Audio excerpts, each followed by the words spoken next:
Owa traffic gwe bakuba oluyina alaba abazungu mwenda agudde ebintu ogenda kubanga ate obifuna mu maaso awo. Pastor Bugembe bannange naye bamututte kaguddeyo. Tamale Jr kyetaagisa nga ate mumwerabiddeko mu maaso awo. Honorable Tamaguzi atabukidde omukulembeze w'eggwanga akatambi nako ogenda kubanga okafuna mu maaso awo. Z'ensonga za Hajjat Zurah wamma tebinnaba kugwa era nga n'omwami taata wa Nisha avuddeyo naawe obukakafu byonna ogenda kubanga obifuna wano kusuvia news extra falida nakaziwe naye wacha atabusa ate nava mu mbeera mugamba mutya mwasibye mutya bantu bange kansubire nti muli bulungi bamikwano nga enkola yaffe mbasaba video no mujimpere like era nensaba gwe wenna atanaba kusubscribinga wano kusuvia news extra nti mukwano subscribinga era onyigene mu notification bell limesi wanga byonna byemba nteekayo wano kusuvia news extra nenyongera okusabira mwenna abalwadde abakosefu tisaba ekisa kya mukama ate kibatuukeko bamikwano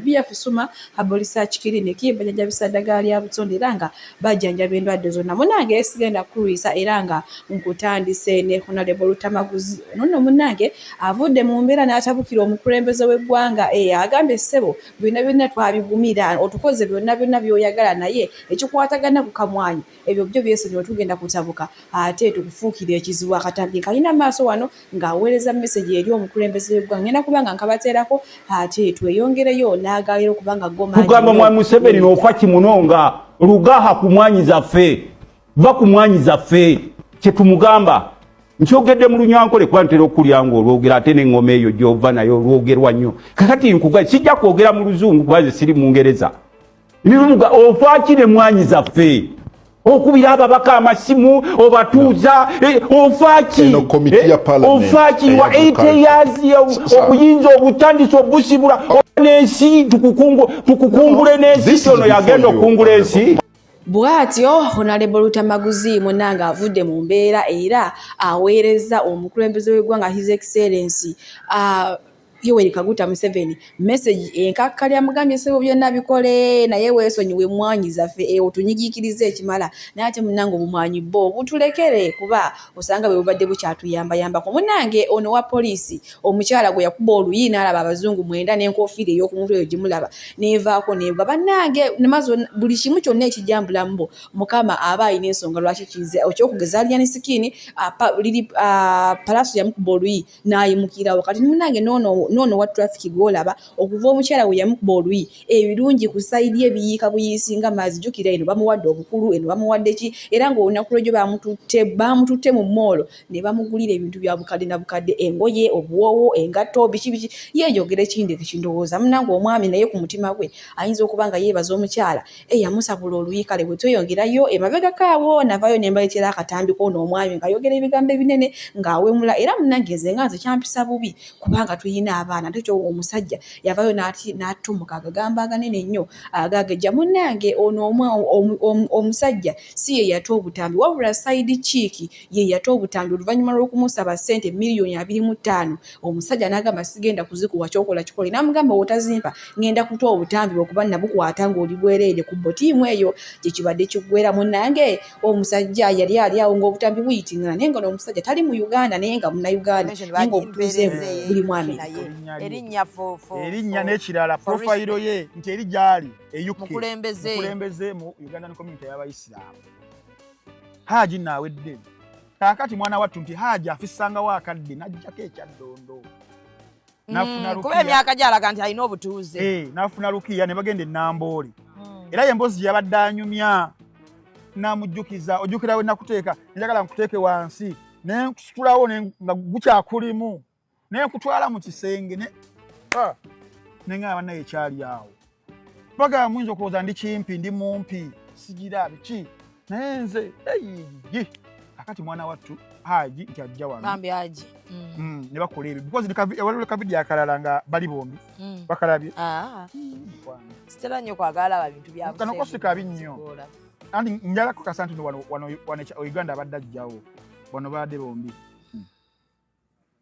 okalaba Haji wujo nenga alinga gwe bali bambaza night ate batubikola ebintu bye ebyekisusu ate bambi ne bamugamba ne bamukwata n'aka video kati wana ali Uganda kyaddondo kitegedde wuyo nenga omwala ya recordinga afune proof oba afune leverage Okitegedde afune leverage abukuŋŋanya buli bagendanga Haji we yaddayo e UK nabela nga bakola phone sex video sex ng'omuwala recording era naye ng'omuwala mugezi nnyo nti no ye paati ye weetuuka ey'okwogera yemutinga era mu kavidiyo ak'eddakiika omukaga kakali ako Haji ye yekayeka ayogera omuwala ye waatuuka okugera nga yamyutinga tetuwulira bibye okitegedde kati kyembuuza what's the use of these videos kiki ekyaleetedde omuwala anti omuwala yabukujjukira muwala side chick kati yanyiiga ki side chick side chick atuuka asaba Haji sente nga blackmail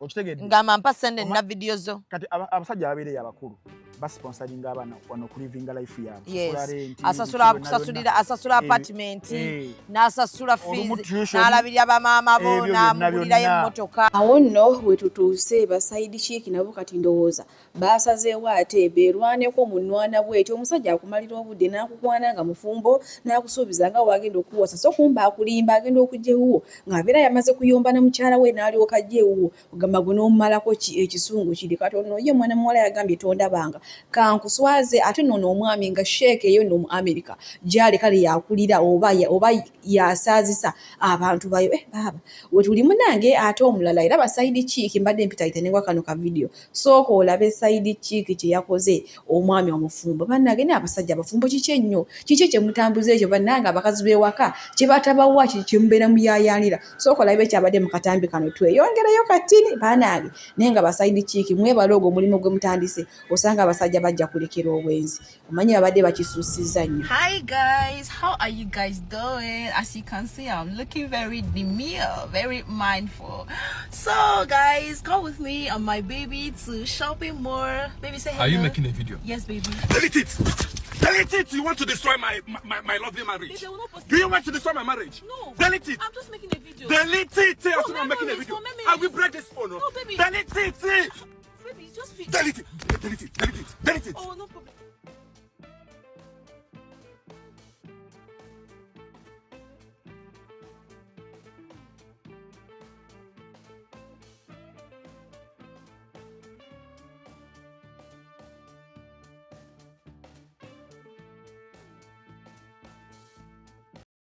awe tutuusa ate ne baside chick abasajja mujagenda mugwamu obwenzi mpola kati basazeewo kubalabisa mubamalira obudde temubawasa mufundikira ng'ate muzze eri mbakazi bamwe kale bwe tweyongerayo ewa Plandi Mugobe Plandi Mulekwa Sister Junior Tamale Jr bannange ng'alina amanya mangi bannange badi yanyongera obajjukiza okuva lwe bamugoba mu kika yo obulamu wamma butambulira ddala ng'ate we yabubalanga woolabaawo naye nga nyongera obajjukiza olunaku lw'egyo baasuzaawo mitijjuko nga laba nga bali ne modern music ate modern music ennaku zino bamunoonyerezaako bagamba mbu ali ebisire gakale bwetuli bwe tweyongerayo n'omwami Fraka Gashumba ono nno munnanga avuddeyo n'annyonnyola abantu engeri muwala we Sheila Gashumba gy'akolamu ssente omanyi abantu babadde batandise omugombamu obuwala nga bagamba ono omwana omuto mazima ddala zino ssente embitirivu West yazijja luddawa ezigula eno emmotoka kale ngenda kubanga mubatuusaako era ayina ebigambo byayogedde agambye nti Abannayuganda bakyali ba muzibe tebannazibuka maaso nti okujjako muwala we ye yazibuka amaaso yategeera ensi kiki kyayinza okugikolera bibadde bigambo bya Fraka Gashumba.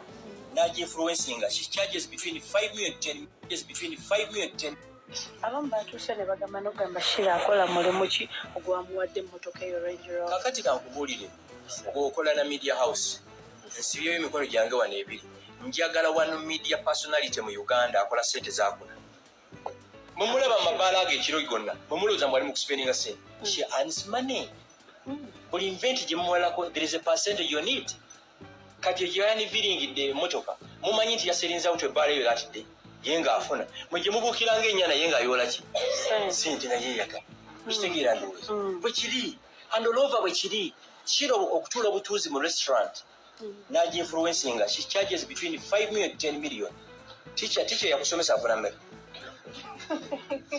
Ense kyuse.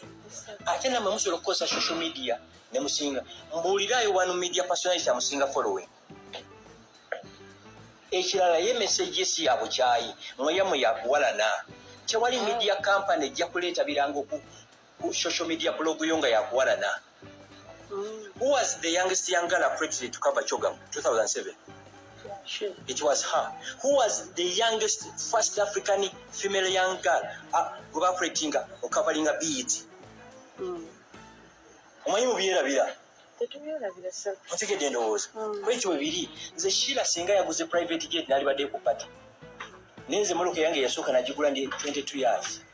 You get it? N'alibadde ku party. N'emmotoka. No. Ne mumumbulire yazikola. Njagala Sheila asulewo ebyapa ne bank statement. Simple. Kubanga banka zonna kati bo banking checking eva mu Kampala Sheraton. Bank eraga jo banking ze check ya milioni 10 Kampala Sheraton yekoze iki yekusasula. Ne badagolo kwa bayina akasajja. Ategera ndowooza.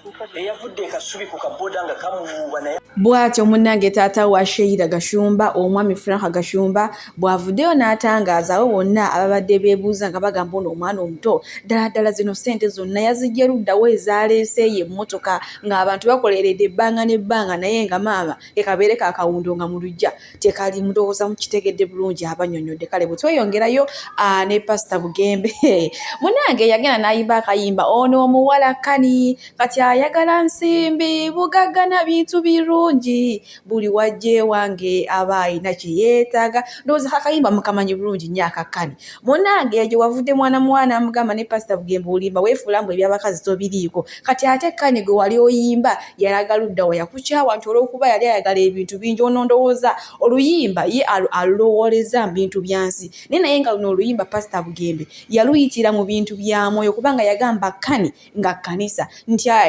naye kani mbuuza we nakuweera omusaayi gwange ddala kiki ekinannema kati nga yali ategeeza yeezo abuuza ffe nti mazima ddala we neewaayo n'enjuwa n'omusaayi ne bankomerera ku musaalaba kiki ekinannema mwe mujja ewange nga mwagala ssente nga mwagala bintu birungi naye ate kasita mufuna bye mbawadde ne mudda mu ssanyu nga munneerabira oluyimba kye lwali lutegeeza kyokka ye mwana muwala komenti eyo nga woogiraba avuddeyo n'agamba Pastor Bugembe omukazi kani aliwa yibambye ebyo ebirowoozo bye byalowooleza ati no Pastor Bugembe yali ayimba ku mukazi no yali ayimba luyimba nga lwa mwoyo kugamba luli deep mu mwoyo ndowooza kino kyenjogerako mu mwenna abantu abamanyi ebyokusaba mutegeera no luyimba kiki kye lwali lutegeeza ndowooza munnange omusajja agenda kufuna wanywera ku mazzi naye nga ye babadde bamuvuze sipiidi okwana abaana b'abandi n'obakyawa n'obalekerera wano kani wamusuubiza ensi n'eggulu biki n'otuuka n'okumuwa omusaayi bannange yali tagamba musaayi gw'obula guli omusaayi ogw'okumusalaba Yesu Kristo gwe yayiwa gwe yali ategeeza ndowooza oluyimba tutegedde amakulu galogo mwana muwala eyawandiise eyo comment kale bwe tweyongerayo ne segmento ono nno omwana mulenzi yayimba mukama yakyadde wange ne baneyiba ne bagamba yabaffe buli lunaku ebeera holiday wange nakimanya mu kusooka namanya lujja kukya mukama nkyalire yakyadde oba akakayimba ndowooza mukamanyi bulungi bambi ono omwana mulenzi abayita ku konsati ye era ng'egenda kubeerawo ku MTN Arena ennaku z'omwezi nga 2 omwezi ogwa Desemba kale abayita era nga ordinary egenda kubeera ku mitwalo 2 VIP emitwalo 5 ne VVIP emitwalo 10 gyokka kwotadde ne table yakakadde kamu kokka ak'Uganda munnange nyongera okubajjukiza bantu bange saagala saawulidde saategedde temwekwasiriza ennaku z'omwezi nga 26 ku Saturday neeno banange mujje bukalango mujje tusabe mujje tutendereze omukama banange nyongera obajjukiza byonna tubikole naye mu kutya mukama amagezi mugakola ki mwegasookera tugenda kusooka ssaawa 4 ez'okumakya ne My Day with Mother Mary kiro kyenjogerako abakatholiki mukitegeera tusabe paka ssaawa 10 then tuwumulemuko ate tudde mu ssaawa 4 ez'ekiro luno overnight eno mu mwezi gumu ebeerawo olunaku lumu kye kimu n'olunaku lw'abasingo lubeerawo olunaku lumu mu mwezi kale munange bwe tweyongereyo mu federation banange omukulembeze wa federation ekintu ye ng'akikwasizza maanyi edikeezo omanyi kati alina ebitiibwa bibiri alina ekyobwa president ate nga alina n'ekyobwa president advisor bannange naye nga wetuli mu sayidi ezeeyo mufunze Nyamutoro yalonda ekyapa mu mannya ge bannange abafu mu federation nga wali byana biwala ebiina bbiri ebyana byakola omubiri bannange baddi anyongera obajjukiza nga olaba okwegamba ffe twasuze tetwebase anti nga tuli mitujjuko nga bannange munange ye njogere kindeke ki president ye ekintu akikwasiza amanyi waliwo n'akabiri konna ka size kobeera oyagala weekali omutono omuwanvu omumpi ow'ebbina eddene ate nga mumpi ow'ebbina eddene nga muwanvu ye njogere kindeke ki wetuli munange Frida Nakazibwe mulina mu maaso awo ng'atutegeeza ng'agamba si kirungi muntu kwennyonnyolako nnyo oba si kirungi muntu kubeera ng'oyogerayogera buli wogezaako okwogera ojja tuuka ekiseera ate ofulumya lwaki oyagala kwennyonnyolako nnyo kubanga buli wonnyonnyola oyoonoona the devil is in the detail buli wonnyonnyola waliwo abatali ready to understand what you're saying there are people who are not ready nga ne bwe kibanga kiri clear cut tagenda kitegeera so I would rather not kunnyonnyola bw'atyo munnange ye mama Makutuma agamba teyeetaaga muntu kumubuuza bibuuzo kubanga buli wogezaako kubanga addamu ebibuuzo ate oyinza okufundikira nga oyonoonye bwonoonye ate nga munnange ekintu kyayogera kituufu nnyo nnyini ddala munnange mwetweyongerayo ku nsonga za Hajjat Zurah wamu ne Haji Ali ate mulowooza ebintu tebyakyuse dda buno obudde omukisango gw'omukyala gwe yatwala okuwaaba nti omwami we yakabasanya omwana we omuto atanneetuukanisha kati ebintu byakyuse era nga bwenjogera oyo omwana gw'olaba oyo ali ne Honorable Nakiwala Kiyingi ate ye kati gwe bawadde basali kyokka ebibambi bya Nisha bifiiridde awo era mu kiseera kye kimu taata wa Nisha nti naye avuddeyo n'alumiriza Hajjat Zurah mubbi yamubba n'aleka ng'amutaddeko emisango ate ekitasanyusizza abantu era nga bo abantu basaba poliisi esooke ekwate ono omwami taata wa Nisha kubanga obuvunaanyizibwa bwamulemeera yazaala omwana n'amusuula omwana Nisha nga n'atera okuzaalibwa mama wanyumya emboozi ntono omusajja yamukwata n'amukuba era yagenda okuddengula omukyala nga bamuzidde okumulongoosaamu omwana so bambi abantu basabye poliisi esooka okwata ono omusajja emugalire munda emuvunaana omusango gw'okuzaala abaana n'abasuula awo nga tabawa buyambi obutamenya kubanga mbubalekerako era nze munzikirize bamikwano mbasiibulire wano omukama abampeere kyonna gye musinga okwagala ono omusajja basooke bamusibe bamuyigirize nti omwana waazaalibwa obeera olina okumulabirirawo bula si kuzaala buzaazi y'osuula awo nezileta tata Nisha Haji Kintu Amisi Saba Honorable Balamu Minister Balamu musooke mukwate ono omusajja olw'okusuula obuvunaanyizibwa obw'okulabirira omwana we oba abaana be yuno yeerese ku poliisi bulijjo mutugamba mwetaaga okukwata abasajja abaasuula obuvunaanyizibwa bw'okulabirira abaana Minister Balamu ono yeerese ku poliisi n'ebiwandiiko bwe kati mbifunye ne address tubale tubasaba musooke mukwate ono omusajja eyasula obuvunaanyizibwa bwe obw'okulabirira abaana be singa yalabirira abaana be omwana we teyalituuse ku kino kyakola ki kyaliko ekyokubibira ebibuuzo bigenda wa tata Nisha ozze kunona mutwalo gwa mwana ozze kunona mutwalo gwa mwana kuba buno tuli mu keesi yaki ya defilement and rape gozze ku poliisi oli mu complainingira mutwalo gwa mwana wo omwana wamufumbiza oba ozze kunona mahale ga mwana wo tubuulire tuyinza okuba tumanyi kyozze kunona oyinza okozze kunona mutwalo gwa mwana nga gw'omanyi omwana mukulu balina okukuwa omutwalo oyinza okuba nga ozze kunona ki mahale ga mwana tubuulire kale putting that aside mwabagamba nti Haji ali mu kuwaabira mama Nisha ye kennyini Haji Kintu Amisi yalalabikiddeko ku mawule ga bukedde ng'atunza amaka ge n'atundiramu n'abaana n'omukyala n'agamba abaana b'abawala abato bagende bafumbirwe ensolo kyemugala temugimanyi Haji gwe kennyini wali olabikiddeko ku bukedde TV ng'otunza amaka go nga n'abaana b'abawala mwebali n'emukyalawo n'obagamba bagende bafumbirwe naye ng'abaana b'ogamba okufumbirwa baana bato bamayina kyova nkubuuzizza buno obudde ozze kunona mahale ga Nisha oba ozze kunona mutwalo gwa taata tubuulire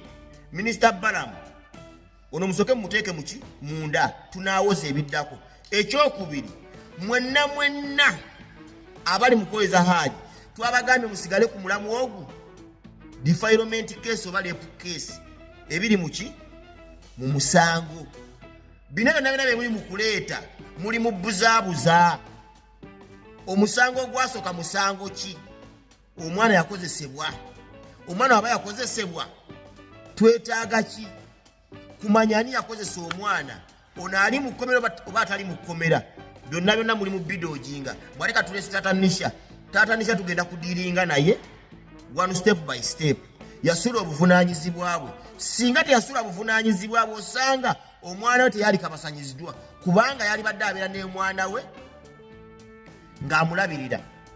Naye omusajja kuva omukazi we yagenda mu ddwaliro okuzaala talabanga ku mwana, tanoonyanga ku mwana, buno obudde azze ku poliisi kuloopa ki? Bino byogamba ebakubanja genda osasezi microfinance ofune ebyapa byoyogerako. Gwe oyagala okunyaga abantu. Ate Kabanda gw'olina ebizibu bingi nnyo. Kabanda influence yavaawo oba ekyaliwo. Abasuubuzi b'okulembera bw'ogamba abataakulonda obayambye eki? Tubuulire. Naye nga Minisita Balamu sigenda gamba Nakiwala kubanze Nakiwala zino ensonga z'abaana sizimumanyiimu. Yazivaamu dda ali muzidi bagabulibazi. Minisita Balamu tubadde tusaba for the first time otuyambe osooke okwate taata Nisha Haji Kintu Amisi avunaanibwe olw'okusula obuvunaanyizibwa bwe. Si kwona omwana yekka ku baana bonna gambye waliwo story yali ku Bukedde TV ng'eyalinga ng'ono Haji Kintu Amisi atundidde abakazi be omukazi we n'abaana be mu nnyumba n'agamba abaana abawala abato bagende bafumbirwe. Kyova nkubuuzizza buno obudde taata kitegeeza musanyufu nnyo ku byatuka ku Nisha azze kunona mutwalo ga mwana, azze kunona mutwalo gwa taata na mahale ga mwana kuba yali agambyeko abaana b'abawala abato mugende mufumbirwe. Beba abafumbiza abaana abato. Nze musawo Namaganda Silivia era nga ndi musawo omutendeke ate era nga nkola n'ekitongole kyebayita Bright Future Superior Unique Manufacturers ebirungi. Kikola eddagala ebya habo nga lirya 100% natural. Alina osteoporosis, alina rheumatoid arthritis, alina ebirwadde eby'omutawaana bya joints, omugongo, afunye accident, bannange byose by'enjawulo. Kaddio kitegeeza omutima, fasitula kitegeeza era olina omuntu takyajjukira eby'enjawulo oluusi yeerabirayo, alina alzheimer's, memory loss, olina omwana takola bulungi mu kilaasi, bannange omuliza akyankalana eddagala likola bulungi ku baana. Tulina mu katika kano bayita prostate relax. Kano akadagala kayamba abaana okutambula prostate cancer, kabayamba alina prostate enlargement. Bannange olina kansa atandiikiriza ali mu stage esookuba ey'okubiri. Mugambe oba sisitawo oba bradawo oba mukwano mugambe ajja kusa akadagala kano tagenda kuddamu kulowooza ku ebyo byonna. Enkwaso ze tezimala, kamuyamba okuyingiza enkwaso ze nokukyawo. Bannange tuna expowerman bw'aba nga alina enkwaso ze tezimala, kano kayamba okuyingiza enkwaso ze. Afuna premature ejaculation bw'aba tuuse mu kisaawe amala mangu, kano kandida oba any harmful bacterias.